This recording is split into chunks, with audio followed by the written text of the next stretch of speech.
I can't express enough how important it is to draft studs with your early picks. Avoiding duds in the first 2 rounds can make a difference between a terrible season and winning your league. I will share my draft guide for rounds 1 and 2 so you don't have to worry about picking the wrong player anymore. I need the controversies and the haters to wait at least 7 seconds.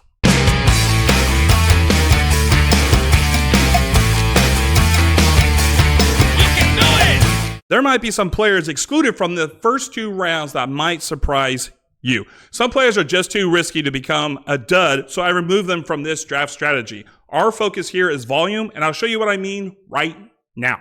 And let's kick this thing off with the one-on-one, and it's obviously going to be Ja'Marr Chase, the Triple Crown winner in 2024, and was also first in yards after the catch. Joe Burrow, when healthy, can throw for 45 touchdowns and 4,500 passing yards, and the Bengals have a horrible defense, which means Burrows will lead the league in passing attempts again.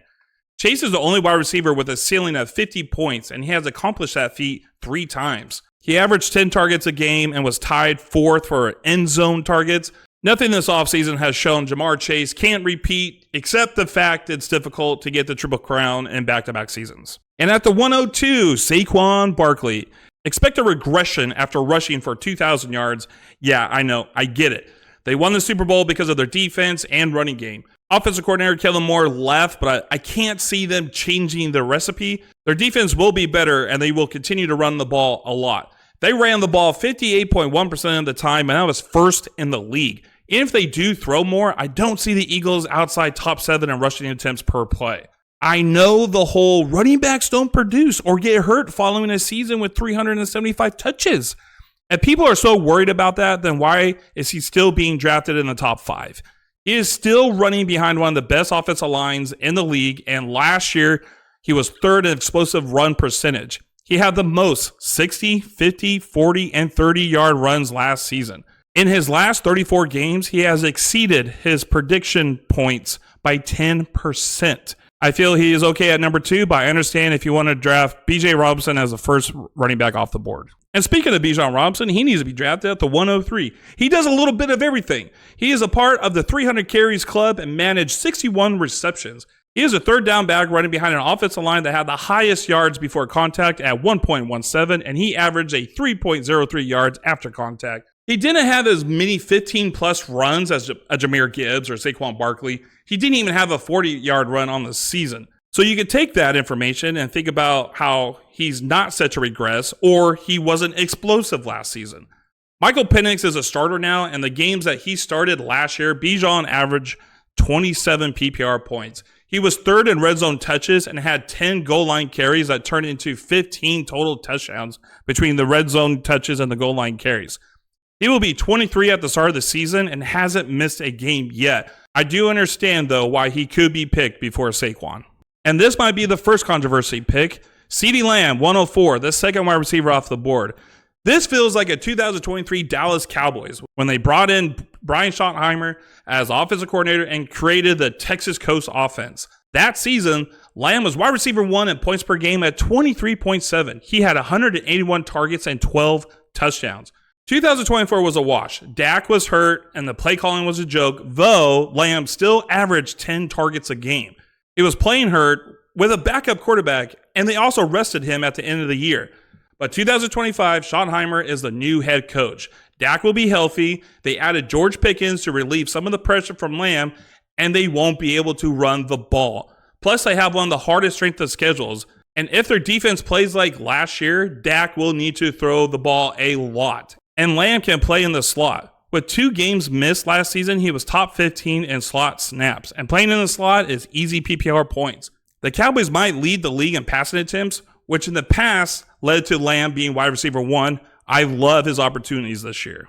Up next is Jahmyr Gibbs at the 105. And Gibbs is probably the most explosive player in the first 2 rounds. He was first in explosive run percentage in 2024 with 10%. He is number 2 in yards per touch. And he is involved in the passing game as he was 7th in targets for running backs. He earned an elite 3.34 yards after contact and a .23 missed tackles forced per attempt. David Montgomery got hurt, and weeks 14 through 18, Gibbs averaged 29 PPR points.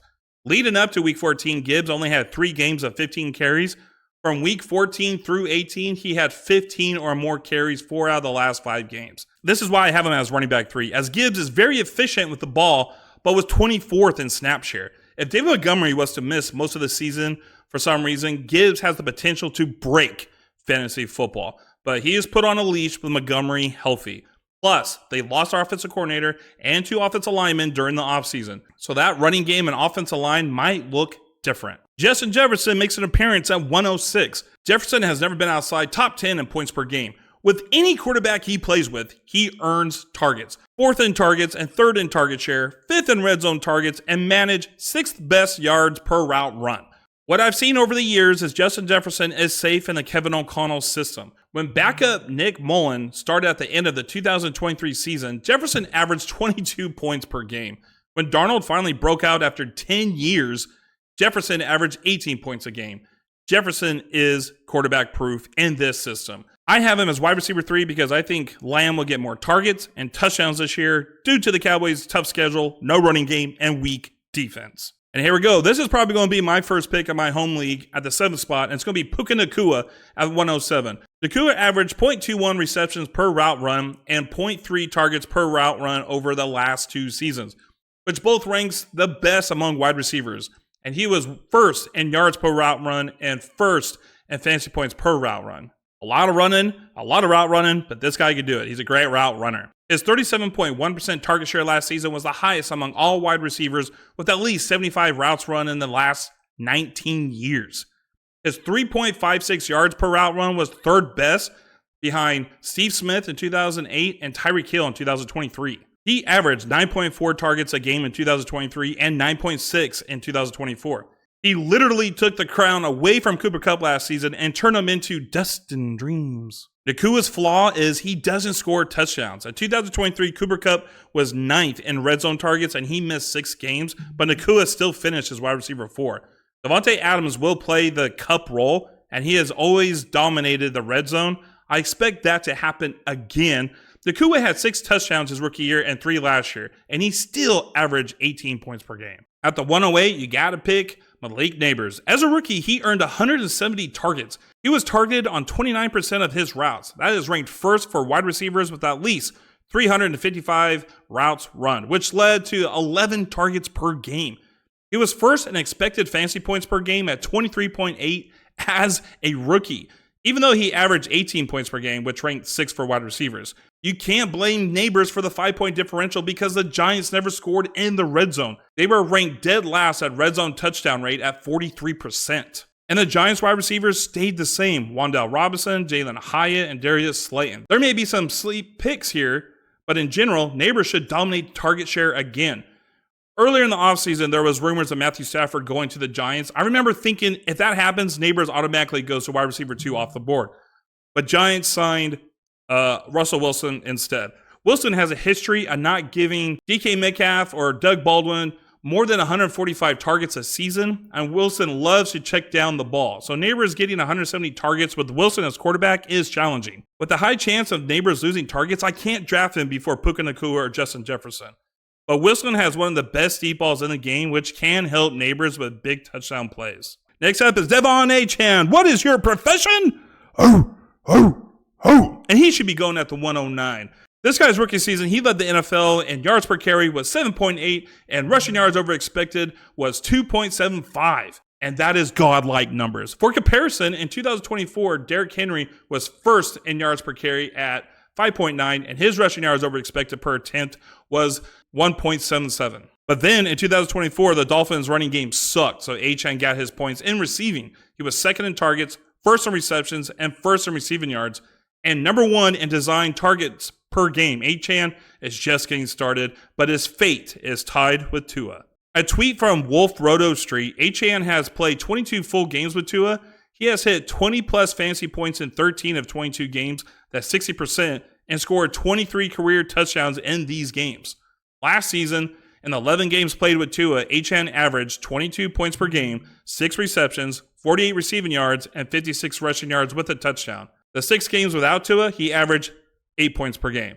So it's like a marriage, you need both players. Dolphins O-line look like they will be at the bottom of the league again, plus their best tackle retired. But if Tua can manage to stay healthy, like he did in 2023, where he played every game, Achane can put up 1,000 yards rushing and receiving and break fantasy football. Only reason he isn't top 5 is because his fate lies with Tua.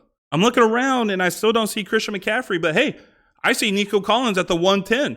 CJ Stroud was sacked second most last season and held onto the ball fifth most because he is trying to get Nico Collins the ball.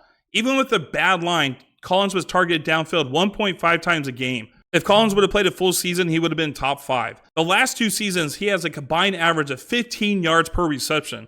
He was 3rd in yards per route run and 9th in yards per target. From fantasy points data, from last 2 seasons, he is 5th in yards after catch per route run, minimum 300 routes. And the only wide receiver on that list of 7 who has an ADOT about 9. From the same source, the last 2 seasons, he is the number 1 in fantasy points per route run at 0.65, minimum of 300 routes. And then again, last season, he averaged 19 fantasy points per game when removing the game that he was either injured, returning from injury, or week 18 when the Texans had already secured their playoff spot. This would have been good for 3rd best among wide receivers. Now he's on the same field as rookies and Christian Kirk. Who has the best rapport with CeeDee Stroud? Who do you think it is? He is getting 1,000 yards easy and could get 100 receptions this year. And right after Nico Collins at the 111 spot, we got Ashton Jeanty. When Marshawn Lynch played for Pete Carroll, he had 2 seasons over 300 carries and he averaged 16 points a game.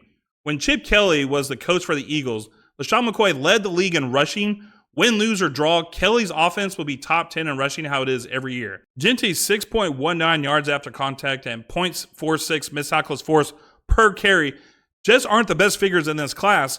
They are among the best since the project began in 2016. The only other running backs that have created over 6 yards and forced at least 0.45 missed tackles on a per carry basis are Saquon Barkley and Joe Mixon. Jeanty created 5 or more yards on 42% of his carries. The Raiders don't have much depth at wide receiver, and new offensive coordinator Chip Kelly has a history of running backs with high target rates. The Eagles finished in the top 5 in terms of running backs targeted during his time in Philadelphia. Jeanty has been impressive in training camp, catching the ball out of the backfield as a wide receiver. This is a volume pick, and there is a good chance that the best prospect coming out of college, who was picked 6th, can be close to 375 to 400 touches for the Raiders. And to finish the end of the first round, Amon Ra St Brown at 112. From fantasy points data, 2024 receiving leaders by yards per target on short plus intermediate throws, basically air yards, from 5 to 15. St. Brown is ranked 68th with 7.5 yards per target on 103 targets. His teammate, Jahmyr Gibbs, is first with 10.8 yards per target, and his other teammate, Jameson Williams, is second in the league with 10.5 yards per target. And this list is for the whole NFL. The stats still show that he was a target hog last year, but he was not efficient. He had 148 targets and was 15th in yards after catch, but at least he gets the volume, and he is the 6th most targeted player in the last 3 seasons. He had career highs in touchdowns. He was 2nd in red zone touches last season. He's still great, but there are changes in this offense for 2025. Ben Johnson is gone. Jameson Williams has taken a bigger role. Sam Laporta is a touchdown machine. And Jahmyr Gibbs can take away targets and touchdowns. Plus, they lost 2 offensive linemen. Can Jared Goff stand in the pocket long enough for St. Brown to finish his drag route versus man like the past 2 seasons? I see there's a possibility his touchdowns drop from 12 this year. I want to take a second. If you're enjoying the information in this video, then please hit the subscribe and press the like. We have reached our goal of 2,000, and now we have a new goal of 2,500 before the start of the season. Anything will help this channel. We appreciate all your zoners out there. Thank you for watching. We also have a Discord. Please join. And here we go now. Let's talk about Brian Thomas Jr. at 201 to start off the second round. Last season, the forgotten Tiger turned into a hero. Evan Ingram was out. Gabe Davis was out. And Christian Kirk was out. There was no one else to throw the ball to except Thomas, and he didn't disappoint. This offseason, they drafted arguably the most athletic player in the draft, Travis Hunter. And it wasn't until Mac Jones started in Week 16 when Thomas just went nuclear. Now Trevor Lawrence is back. But the talent is there. Despite being 14th in targets, he managed top 5 in receiving and yards after catch, and then 8th in yards per route run. A tweet from Sharp Fantasy Analyst stated, Thomas turned 63.6 of his red zone and end zone targets into touchdowns. He played just half the year as a full-time wide receiver and still ranked 4th in red zone scoring. He's proven to be an elite wide receiver, able to score anywhere on the field, but Travis Hunter is a threat to his fantasy scoring. And we can't go 2 rounds without talking about the king. Derrick Henry is at 202. He is supposed to slow down, but he hasn't shown any signs that he is. Last year, he was 2nd in yards and 1st in breakaway runs. He was 2nd in explosive run percentage, only behind Jahmyr Gibbs. 4th in missed tackles forced per attempt with 155 attempts, according to fantasy points data. 60th in red zone touches with 15 goal line carries, which led to 18 total touchdowns. 81% of Henry's carries occurred when the Ravens were tied or had the lead. I don't expect that to change. Ravens' offensive line earned 1.9 yards before contact, and Henry averaged an elite 3.5 yards after contact and 3rd in yards per touch. It doesn't appear this guy is slowing down at all. And the Ravens are going to run it back. Ravens are projected 2nd in points scored in 2025. I would draft Henry if it comes down to it, but I'm cautious to draft him any earlier due to his age and career total carries. And now we got our first boy from USC, Drake London at the 203. With Kirk Cousins, Drake averaged 15 points per game. In the last 3 weeks with Michael Penix Jr., he averaged 23.1 points per game. It was high volume. Penix threw the ball to London 37% of his routes, which led to 3.52 yards per carry. During that span with Penix as starter, London had 39 targets on 99 routes. Next up for the Falcons was Ray McCloud with 12 targets on 93 routes run. Now see, Drake isn't just an X-receiver. He lined up in the slot 13th most, which led to the 2nd highest dot and targeted at a league-leading 1 out of 3 routes ran, resulted in a league-leading 2.57 per route run from the slot. All this guy did from the slot was lead the league in something. London has the highest end zone share of 30%. Now, the Falcons are in a division where you don't think about defense, and Michael Penix is now the starter. Drake can blow up. And if reports from training camp mean anything, then the connection between Drake and Penix is good. Well, you look at that. Mr. Folge's main appearance. Christian McCaffrey at 204. Now, we are looking what can be the steal of the draft. Early this offseason, he was my running back 12 going in the 3rd round. But after some training camp videos, he actually looks like he is healthy as of right now. Last year, we were told he could play, but we were stabbed in the back, and it's hard to believe information about McCaffrey's health. So it's a good thing I saw a video of him running routes, and he looked damn good. I know everyone is back to being bullish on McCaffrey, but do we think he can be RB1 at the end of this season? Saquon Barkley averaged 22 points a game as RB1. McCaffrey is 29 years old this season. Do we think 29-year-old Christian McCaffrey can produce 22 points per game? I bring this up because stats from Datarama show 5 out of 63 running backs at the age of 29 or older have scored 22 or more points per game. Only 5. And Tiki Barber was the last to do it in 2005. A performance decline and reduced workload for health reasons seem very possible this year. But still, we know what McCaffrey can do in the receiving game, and he was Purdy's favorite wide receiver in 2023. And in McCaffrey's last 23 games, he has exceeded his projected points by 3%, which is one of the highest in the league. I'm drafting him with a side of caution. I'd rather have a younger running back who's expected to get 375 to 400 opportunities. Up next is Josh Jacobs at 205. Josh Jacobs was great last year, especially in the second half of the year. In the first 6 games, he averaged 12 PPR points and 0.17 touchdowns. From week 7 on, he averaged 20 points per game and 1.27 touchdowns per game. And he had points left on the field. He had a league high of 94 yards and 3 touchdowns negated due to penalties. Now, he was extremely efficient last season, from being top 10 in most categories, but only playing 62.5 of the snaps. It ranked 17th and is lowest in his career. If that number was higher, he will be in discussion at the 1-2 turn. But Matt LaFleur has a history of using 2 running backs, and if Marshawn Lloyd can stay healthy, he could get more opportunities and cut into Jacobs' share. And the Packers drafted a wide receiver in the first round for the first time since early 2000s, which can emphasize they want to pass more in 2025. Packers ran the ball 3rd most per play last season. They ran it 10% more in 2024 than they did in 2023. I see the passing game increasing, but good thing Jacobs is great at receiving since he was 2nd in yards per route run for running backs last year. All right, and here we go. Jonathan Taylor Thomas, 2.06. He had a weird 2024. He didn't get you to the playoffs, but he won you the championship. He was running back 27 until week 15, but last 3 games, he was running back 2. In those 3 games, he averaged 30.8 PPR points and 174 rushing yards. Before that, he averaged 14 points a game and 82 rushing yards. When the running game isn't working, it's hard to score points when you are receiving a low of 31 targets on the season. Taylor in general was bad for most of the year. He averaged a very low 2.86 yards after contact and 0.11 missed tackles forced per attempt, and was 3rd in stuffed runs. That could be a result of Colts' offensive line, but they were 4th in run block win rate. We know he's athletic, but at this point of his career, we are chasing his volume because he was 5th in carries, 2nd in snap share, and 1st in opportunity share. And he had 13 goal line carries, which is 2 less from Derrick Henry. And he could still manage big plays as he was 4th in breakaway runs. As long as he is still getting the ball 20 times a game, he is worth a round 2 pick. And now we got to do it. We got to talk about Bucky Irving at the 207. I wouldn't be shocked if Bucky finishes this season ahead of most of these running backs. By the time he took the starting role last season, he became a league winner and was running back 3 from weeks 12 and on.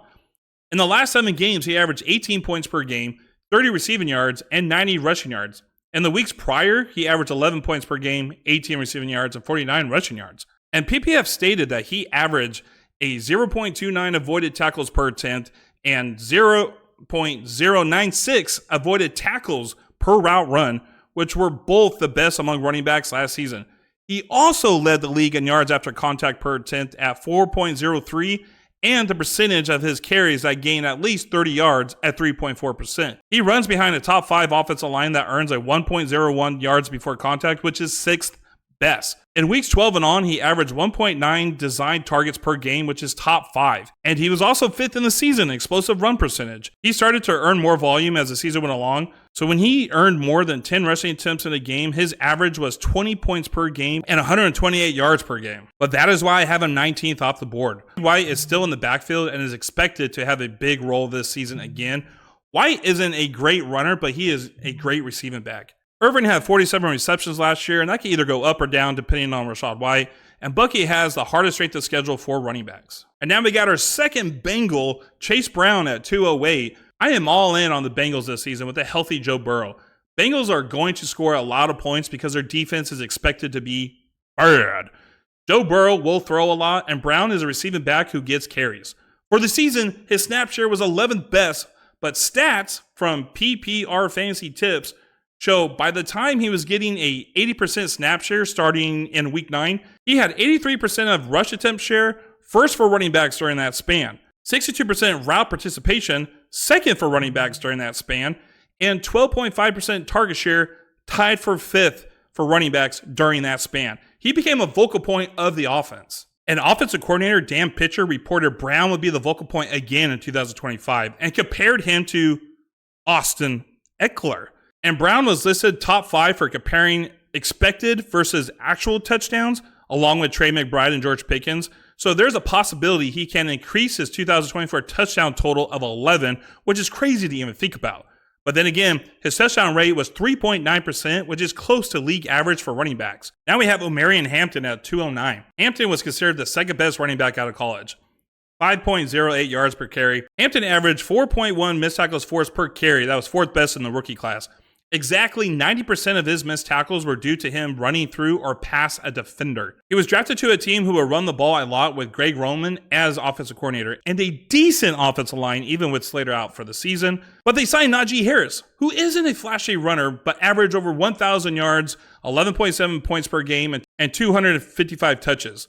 Stats from Ron Stewart said, in 2024, Harris, his explosive rate ranked 26th, his rushing yards over expected per attempt ranked 30th, his yards after contact per attempt ranked 31st, success rate ranked 34th, and his yards per carry ranked 35th, and stuff percentage ranked 42nd. I'm saying this because even though Harris is on the team, he may not finish the season as the RB1. It appears Hampton is a better runner. And with all this being said, Najee's eye injury has caused him to miss training camp. Hampton has a good chance to start the season as RB1, and I believe he won't give up that role. Now, at the 210 mark, we have my 2023 darling, Kyren Williams. Back-to-back years, he has been number 1 in snap share and top 5 in opportunity share. He was great with some of the most important fantasy football stats. 3rd in carries, 7th in rushing yards, and first in red zone touches with 77 and had 12 goal line carries. But he isn't involved in the passing game, and his rushing yards over expected per attempt dropped in 2024 to 0, which means he earned exactly what the defense gave him, nothing more. He wasn't flashy with a 2.78 yards created per attempt and was 47th in yards per touch. And then back-to-back seasons, Sean McVay drafted a running back. This year, he drafted Jarquez Hunter, who is a bowling ball. I'm being cautious with Williams in the late second round, but if he maintains his volume, he will outplay his 21st draft pick. At the 211 spot, it's going to be the first tight end off the board, and it's going to be Trey McBride, and I'll tell you why. McBride's 2024 stat line was 147 targets, 111 receptions, and 1,146 receiving yards. It's crazy how close these stats are to Brock Bowers, but McBride only had 2 touchdowns. This season, I believe there will be an emphasis made for McBride to score more touchdowns due to the drama that came from it last season. Of course, they want him to score so they can win more games. He's the best wide receiver they have out there. McBride had a higher target share than Brock Bowers in the red zone and end zone. It just didn't connect last year, and I believe their luck will change this season. And the Raiders added Ashton Jeanty, who is a good receiving back, Jack Betch, and training camp legend Deontay Thornton. Who did the Cardinals add this offseason? No one. Up next, if you can still believe it, is Ladd McConkey at the 212. I can't ignore that Ladd McConkey in the final 8 games blew up an average 20 points per game. He even had a 9-catch, 197 yards, and a touchdown in the playoffs. I know they signed Keenan Allen, who had great years with Herbert. He is 33 years old. And with the Chargers in 2023, he ran 38 routes a game. That will decrease. Probably close to 30, maybe even sub 30. And McConkey is already an elite route runner. He recorded the 4th highest ASS. Yes, I do know that spells out ass, but it means average separation score against man coverage. 13th highest ASS against zone coverage. 5th highest out wide, and 11th highest from the slot. It appears he could play anywhere. Ladd recorded 6th best yards per route run, 10th best yards per route run against man coverage, and 15th best yards per route run against zone coverage. Ladd ran only 27.8% of his routes out wide, but was still a top-tier producer when doing so. He ranked top 5 in first downs per route run when lined up outside. He also ranked 4th in yards per route run when lining up outside. I believe he'll do fine wherever they place him. You can make the case to me that T. Higgins can be drafted instead of McConkey, but I don't see a world where I could get Tyreek Hill or A.J. Brown before McConkey. I'll take McConkey all day. If you notice, most of the players on this list have volume. Team is expected to score a lot of points, and mostly young and in their primes. And most of them are in their primes. Then we tie in players' floors and ceilings, and then you have the blueprint. We did our 2025 MVP video, so if you want to see which player we'll bet our houses on, click this video right here, please. I'll talk to you in that video. Deuces.